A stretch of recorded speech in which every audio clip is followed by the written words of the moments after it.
ছেলের আবদার চিকেন বল খাবে, তো যে কথা সেই কাজ। তো চিকেন বল বানানোর জন্য যা যা উপকরণ লাগছে বানাতে চলে গেলাম।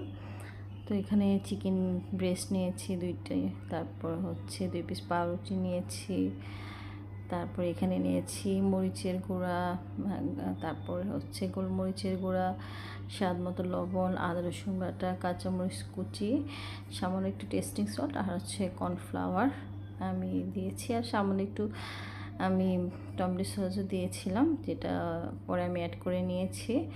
আর সামান্য একটু সয়া সসও দিয়েছিলাম। তো এই যে ব্লেন্ডার করে আমি নিয়েছিলাম, নিয়ে তেল দিয়ে ম্যাশ করে তারপর আমি বলের আকৃতি করে নিচ্ছিলাম। আর কিছুটা আমি সসেসের আকৃতি করে নিয়েছিলাম, কারণ আমার ছেলের সসেস খুবই পছন্দ। আসলে সসেসে ডিম ইউজ করে, এটা শুধু আমি ডিম ইউজ করিনি।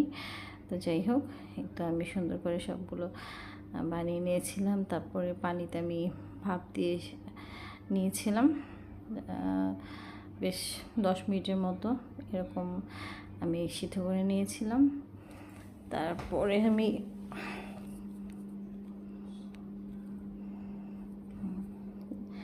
আমি এই যে সিদ্ধ করার পরে পানিটা ঝরিয়ে নিয়ে কেটে দেখাচ্ছি কতটা সুন্দর হয়েছে চিকেন বলগুলো।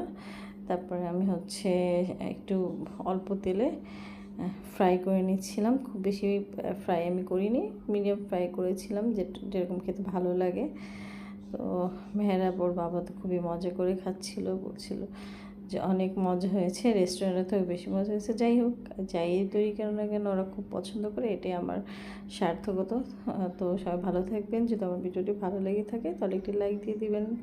আল্লাহ হাফেজ।